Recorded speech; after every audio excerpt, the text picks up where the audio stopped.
Troch de Trienwouden riet een Duk W. Dat is een verviermiddel uit de Tweede Wereldoorlog die het troch het wetter en hoe de diek hinnen ken. En uit die riedende wijnwei worden 70 bjodden voor de Liberation route één voor één ophang. Dat is eigenlijk een hele mooie lange laan die wij hier bestrieken.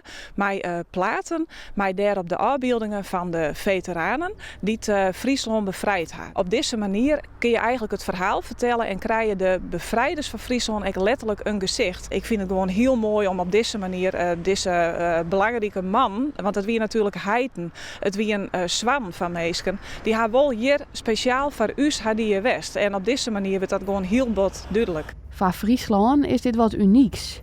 In Frankrijk zocht het al wel vaker. Benammen in Normandië. Daar begon de bevrijding van West-Europa met de verneemde D-Day. Daar wien ik alle teruggaande wegen op deze manier omkleid. Dus we hadden net zelf bedacht, maar wij vonden het een fantastisch idee om hier echt te doen als eerbetoon onder Canadezen. Maar ook als opmaat eigenlijk naar ons evenement op 3, 4 en 4 mei van alle landgoed te klinzen. En bij dat bevrijdingsevenement zal een wel heel bijzondere gast aanwezig wezen. Jim Parks is een hele belangrijke veteraan die als enige nog in leven is van de groep veteranen die wij in 2018 bij ons op bezoek hadden. Hij is 100 jaar geworden in september, dus dat is heel mooi dat hij nog erbij aanwezig wezen zal. Om dit nog één keer met z'n allen te vieren en te beleven.